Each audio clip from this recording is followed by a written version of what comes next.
की प्रत्येक महाराष्ट्रीयांनी ज्यांनी ती मूवी बघितली त्यांच्या काळाला कुठेतरी ती हे झाली, त्यामुळे त्याला इतके अवॉर्ड्स वगैरे भेटले. पण मलाही तीच उत्सुकता होती की त्याच्याकडनं कसं हे काम करून घेतलं असतं.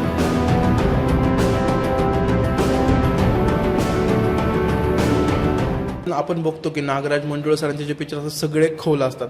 त्यातलाच एक फॅन्ट्री आहे. फॅन्ट्रीमध्ये आपण बघतो की त्यांनी एक डिफरंट लाईफ दाखवली. त्यामध्ये एक आणि कुठेही त्यांनी जसं बोललं की त्यांनी तुला टॅन करण्यासाठी तुला त्यांच्या लोकांमध्ये सोडलं, तुला उन्हामध्ये सोडलं, आणि त्यांनी जितकं रिअल आणि एंडला मेकअप ठेवला. सो त्यांनी मेकअप म्हणजे मेकअप इज लाईक मूवीमध्ये पहिली प्रायोरिटी असते, मेकअप करायचं आणि देन हे. पण ते जे करतात नागराज मंजुळे सर, जे प्युअरली, आणि मूवीमध्ये पण दिसतं की त्या जब्याची लाईफ, जब्या कसा तो त्याचे एक्सप्रेशन म्हण किंवा त्याची लाईफ ज्यांनी जी डिरेक्शन केलेलं आहे, त्या सगळ्या गोष्टी एकदम अशा प्युअर आणि एकदम नॅचरल वाटतात. इवन कधी कधी आपलं वाटतं की अरे ही लाईफ किती त्यांनी जशी दाखवली आहे ती कधी कधी आपल्याला रिलेट व्हायला लागते, आणि त्यानंतर ते खूप इमोशनली एंड त्यांनी ते दाखवलेलं आहे. सो ती मूवी कुठेतरी मला असं वाटतं की प्रत्येक महाराष्ट्रीयांनी ज्यांनी ती मूवी बघितली त्यांच्या काळाला कुठेतरी ती हे झाले, त्यामुळे त्याला इतके अवॉर्ड्स वगैरे भेटले. सो मला विचारायचं की जसं तू सांगितलंस नागराज मंजुळे सर ह्या गोष्टी करतात ते प्युअरिटी आणण्यासाठी. सो त्यांच्याबद्दल तू थोडं अजून काय सांगशील की ते मूवीज त्यांच्या इतक्या भारी किंवा इतक्या खोल असतात? मला असं वाटतं आता मी माझ्याबरोबर जितकं काम, म्हणजे मला त्यांच्याबरोबर जेवढं काम करायला मिळालं, जेवढे सीन्स करायला मिळाले त्याबद्दल मी सांगू शकते. कारण मी जसं म्हणाले मी खूप शेवटी जॉईन झाले, त्यामुळे नंतर मलाही खूप उत्सुकता होते की सीन करताना, जसा शेवटचा सीन आहे तो दगड मारतो, त्याच्या आधीचं त्याचं फ्रस्ट्रेशन, पूर्ण सिनेमामध्ये जे घडत आलं त्याचं फ्रस्ट्रेशन शेवटी त्याचं निघतं. पण मलाही तीच उत्सुकता होती की त्याच्याकडनं कसं हे काम करून घेतलं असेल, किंवा त्याला काय सांगितलं असेल की त्याच्यातून ते इतकं नॅचरली आलं. मला नाही वाटत त्यांनी कधी ग्लिसरीन यूज केलं असेल रडायला. त्यामुळे तो खूप महिने आधीपासून नागराज दादासोबत होता. तर मला ती प्रोसेस बघण्यामध्ये अजूनही खूप उत्सुकता आहे की त्याच्याकडून कसं करून घेतलं असेल. तेवढ्या रॉ आणि नॅचरल फिलिंग्स बाहेर काढणं. सीन करताना मलाही खूप, म्हणजे कसं करतोय हा, म्हणजे हा डायलॉग्स नाहीच बोलत आहे, हा नॅचरली बोलतोय, किंवा त्याला असं काही इमोशन सांगितलेलं नाहीये की रागात बोल, हे कर ते कर. आता एक्सपिरियन्सनी या गोष्टी येतात, पण त्याला असं काय सांगितलं असेल डिरेक्टरनी की त्याच्याकडून ते येतंय. तर मला असं वाटतं की डिरेक्टर म्हणून नागराज मंजुळे यासाठीच मोठा आहे की आपण कुठल्या पद्धतीने ऍक्टरला इनपुट्स दिले, काय सांगितलं की ऍक्टरला ते कळेल. असंही असतं ना, कारण ती सांगण्याची एक खूप पद्धत वेगळी असते. कारण मी स्वतः डिरेक्शन ट्राय केलं. ललित कला केंद्रात असताना आम्हाला एक सब्जेक्ट असतो संहिता ते प्रयोग सेकंड इयरला, जिथे स्क्रिप्ट लिहिण्यापासून डिरेक्शन, म्युझिक असेल किंवा आर्टिस्ट कोण पाहिजे, कास्टिंग करणं, जे सगळ्या गोष्टी असतात एका शॉर्ट फिल्मच्या किंवा एका नाटकाच्या, 15 मिनिटाची संहिता, ते सगळं तुम्ही करायचं असतं. तर तेव्हा मी जेव्हा डिरेक्शन करत होते, बघताना आपल्याला असं वाटतं की अरे ह्यानी असं का नाही गेलं, अरे असं कर तसं कर, सांगताना मी खूप सांगायचे असं. पण जेव्हा डिरेक्ट करायची वेळ आली ना, तेव्हा मला कळलं की नाही बस म्हणजे हे स्किल आहे. प्रत्येक मला पर्सनली असं वाटतं की प्रत्येक भारी ऍक्टर भारी डिरेक्टर असूच शकतो असं नाही. हे मला स्वतःच्या एक्सपिरियन्सवरून कळलं की मी तुला कुठल्या पद्धतीने असं सांगू की तुला कळेल मला काय हवंय आणि तू त्या पद्धतीने इमोट करशील, ही खूप अवघड गोष्ट वाटते मला. सो त्या बाबतीत नागराज मंजुळे सगळ्यात ग्रेट आहे असं मला वाटतं. ठीक आहे, म्हणजे हे ते करून घेतात, ठीक आहे. बट एक मूवी म्हणलं डिफरंट कॅरेक्टर्स असतात, भरपूर लोक येतात, आणि प्रत्येकाला सांगण्याची एक टेक्निक वेगळी असते की तू हे करून दाखव किंवा ते करून दाखव. पण असं कधी झालंय का की सेटवर की त्यांनी सांगतात ते कंटिन्युअस आणि त्याच्याकडनं ते होत नाहीये, कारण त्यांची मूवीज एकदम नॅचरल वेने ते प्रेझेंट करतात. सो असं कधी तुझ्यासोबत झालंय की त्यांनी तुला सांगितलं आणि तुला जमलं नाहीये आणि तुमचं काय असं झालंय, असं काय? झालंय, नाही असं नाही, पण सांगत होते. पण मला असं वाटतं की ती भाषेमध्ये मला थोडासा प्रॉब्लेम झाला की एक वेगळी टोन पकडायचा होता, भाषा पकडायची होती, त्याच्यामध्ये मला थोडासा वेळ गेला. झालं ते अल्टिमेटली झालं, सीन व्यवस्थित झाला, की असं नाही की खूप तास लागले हे लागले. पण मग शेवटी मला असं वाटतं की अल्टिमेटली मग डायलॉग म्हणून दाखवायचा नागराज दादा, की तसं समजत नाही मग मला कॉपी कर. एखादा हां करून दाखवू म्हणजे शकते. मला प्रॉमिनंटली आठवतं की जो माझा बघायचा सीन आहे, हम्म. पहिलं तर माझं सगळं व्यवस्थित की मी जे केलं ते ओके झालं. की नाव काय, सुरेखा, सुरेखा नाही सुरेखा, सुरेखा हां. म्हणून ते सुरकी नाव आलं. पूर्ण नाव सांग, सुरेखा कचरुमाने. म्हणजे तर मी सांगेन सुरेखा कचरुमाने. म्हणजे तू बघशील तर माझे लिप मुवमेंट्स Yes. पण कमी झाले. येस. गाव कुठलं असा प्रश्न होता, तर मग म्हणले हेचे, आणि स्क्रिप्टमध्ये ते हेचे नाही हिचे, हेचे पण नाही हिचे. ओके. सो असं ते माझ्याकडून असं त्यांनी करून घेतलं गॉट की इट.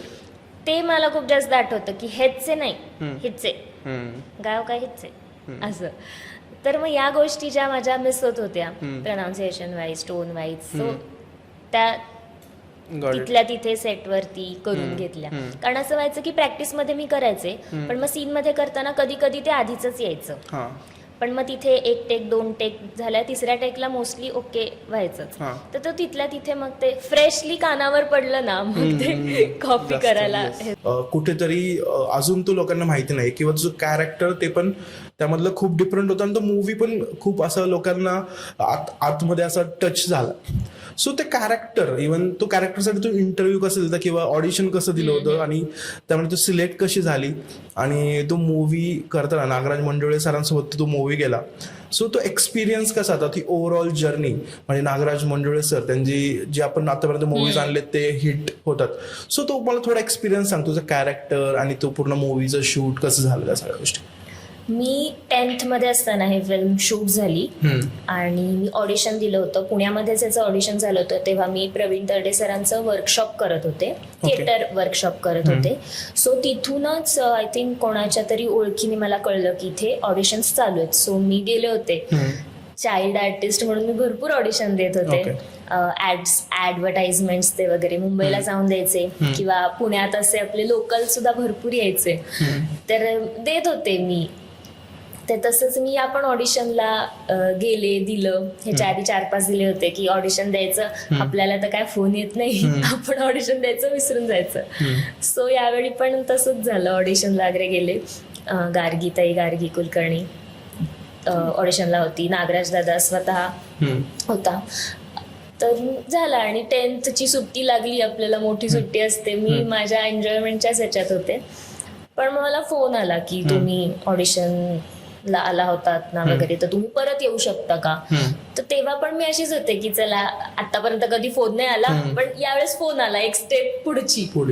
मग मी परत एकदा ऑडिशनला गेले. मग त्यांनी परत करून घेतला आणि तेव्हा काय मी नाटक करत होते पुण्यामध्ये, नटसम्राट आणि रायगडाला जेव्हा जाग येते, हिस्टॉरिकल जो प्ले आहे तो मी करत होते, राजारामचं कॅरेक्टर. त्यामुळे तेव्हाची ऍक्टिंग स्टाईल अशी एक ती प्रॉपर लाऊड, हातवारे करून आणि थिएटर करत असल्यामुळे मोठ्याने बोलायचं, लोकांपर्यंत पोहोचलं पाहिजे, असं सगळं होतं. तर आय थिंक मला असं वाटतं की पहिल्यांदा मी जेव्हा ऑडिशन दिलं त्यांना माझा लुक वाटला असेल थोडाफार बहिणीच्या कॅरेक्टरला जाणारा, म्हणून त्यांनी मला परत बोलवलं आणि त्यांनी माझ्याकडनं एक तो सीन करून घेतला, जो बघायला येतात पाहुणे त्याच्या बहिणीला, सुरकीला, तो सीन करून घेतला. आणि तेव्हा मग मला नागराज दादांनी तशी इनपुट्स दिले की तू तुझ्या भावाला सांगते की रिमोट दे, किंवा तू माझ्या भावाशी भांडतीये की तुला अशाला पाहिजेत कपडे वगैरे, असं ते इम्प्रोव्हायझेशन वाला सीन केला. तर तेव्हा मला त्यांनी सांगितलं, तुझा भाऊ शेजारीच उभा आहे ना, तू एवढं मोठ्याने कशाला बोलतीये, तुला एवढे चेहरे एक्सप्रेशन्स द्यायची काय गरज आहे, मी डान्सर आहे त्यामुळे आपसूक खूप एक्सप्रेशन्स येतात नको तितके. तर ते थोडं कंट्रोल्ड ऍक्टिंग काय असते.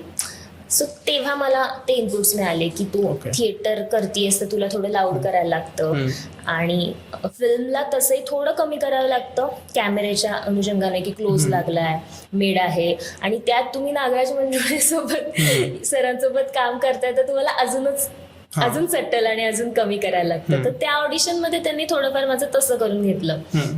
पण मग 3ऱ्यांदा 4थ्यांदा बोलवलं तेव्हा मग त्यांनी मला परत सांगितलं. मग त्या ऑडिशन मध्ये त्यांनी मला, तुला भाकरी करता येते का, घरातली काय काय कामं येतात वगैरे, किंवा इथेच कोथरूडला तेव्हा त्यांचं ऑफिस होतं, तर तेव्हा खाली ते मला नागराजदादा रोज ते खंदायला सांगायचं. म्हणजे ते त्यांचं काम असतं ना फॅमिलीचं, पाया खंदण्याचं काम असतं. मला या शब्दाचा अर्थही माहित नव्हता तेव्हा, कारण एक तर मी पुण्यात राहिलेली, सदाशिव पेठेत रेणुका स्वरूप शाळा, त्याच्यानंतर SP कॉलेज, हे पाया खंदायचं काय असतं किंवा हे काम करणारा असा समाज असतो, तेव्हा लहान असल्यामुळे आणि शाळेशिवाय दुसरं काही जगच नव्हतं. आता मी ऍक्टर म्हणून भरपूर गोष्टी मला आजूबाजूच्या कळल्यात, पुणे सोडून पण मला जग कळलंय. तर तेव्हा मला या खूप गोष्टी नवीन होत्या, किंवा हा विषय जो आहे सिनेमाचा तो पण मला खूप नंतर हळूहळू सांगत गेले ते मला. एकदम पहिले स्क्रिप्ट दिली किंवा अख्खी स्टोरीच सांगितली असं नाही. आम्ही त्यांच्याबरोबर इम्प्रोव्हायझेशन करायचो, जब्यासोबत किंवा फॅमिली सोबत. मी खूप एंडला आले ऑन बोर्ड, म्हणजे आधी खूप लोकांचं कास्टिंग झालं होतं, त्यामुळे त्यांची खूप मैत्री झाली होती आधीच, त्यांना स्टोरी माहिती होती सगळं. तर मी जसं जसं इम्प्रोव्हायझेशन करत गेले तसं तसं हळूहळू कळत गेलं की विषय काय आहे किंवा कैकाडी असा समाज असतो. सो सगळ्याच गोष्टी फॅन्ड्रीच्या वेळी मला नव्याने खूप गोष्टी कळल्या ज्या माझ्या लाईफमध्ये कधीच नव्हत्या. मग माझे शूटच्या ज्या डेट्स होत्या त्याच्या आधी मला 8 दिवस नेलं होतं शूटला. बाकीच्यांच्या डेट्स होत्या पण माझ्या 1 आठवड्याने सुरू होणार होते सीन्स, पण तरी सुद्धा मला आधीच त्यांनी नेलं होतं. मग ते मला त्या कॉस्ट्युम मध्ये गावात घेऊन जायचे, त्यांचं शूट चालायचं, मग मला सोडून द्यायचे ते. मग मी त्या पंजाब ड्रेस मध्ये वेणी घालून तेल वगैरे लावून की मी नॅचरली टॅन व्हावे, ऑइलिंग करून उन्हात सोडून द्यायचं, भर मे महिन्याचं ऊन, की जितकं मी नॅचरली टॅन होऊ शकेल. कारण रोज असं व्हायचं, 4-5 वेळा माझी लुक टेस्ट झाली रोज. आणि नागराज दादा आता जितकं तुम्हाला माहित असेल की मेकअपनी नाही मोस्टली, म्हणजे एंड येते शेवटी काहीच नाही होत असेल तर थोडासा मेकअपनी मला काळं करायचं, पण नाही तर त्याला जितकं नॅचरली होत असेल तितकं. तर ते मला ड्रेस वगैरे घालायचे, वेणी घालायचे, फोटो घालायचे, अरे पण ही तर छानच दिसते, ही शहरीच दिसतीये असं होत होतं त्यांचं. त्यामुळे नॅचरली टॅन व्हायला पाहिजे म्हणून त्यांनी मला गावात सोडलं. मी जायचे, फिरायचे, दुपारी कोणाच्या तरी घरी जेवायचे, मावशी आजी जेवायला द्यायच्या, भाकरी वगैरे रॅन्डम मी खायचे. आणि जे घर दाखवलंय आमचं सिनेमातलं, एक थोडस असं डोंगराळ भागामध्ये ते घर तयार केलंय, तिथल्या गावातल्या बायकांनी मदत करून आणि आमचे आर्ट डिपार्टमेंटची टीम, तर तिथे मला सोडायचे. म्हणजे मी त्यांना मदत करायचे की ते घमेल्यातनं आणून द्या, टाकीतनं पाणी आणून द्या कळशा भरून. आणि त्या बायकांना वाटायचं तू कुणाची मला ते विचारायचे, गावातली तू कोणाची आहेस, त्यांना वाटायचं मी त्यांच्याच गावातली आहे. रोज मी तिथे काम करायचे दिवसभर, त्यांच्याबरोबरच जेवायचे आणि मग जाताना हे लोक मला पिकअप करून घेऊन जायचे. एकदा तर लाईट 7-8 वाजता गावात लाईट जायचं जिथे शूट व्हायचं, आणि एक 20 मिनिटं अर्धा तासाच्या अंतरावर आमचं हॉटेल होतं थोडंसं शहरी भागामध्ये. हे लोक मला विसरून गेले होते एकदा, म्हणजे त्यांच्या लक्षातच नाही की मला सोडलंय, मलाही न्यायचंय. शूट झालं, यांची टीम गेली,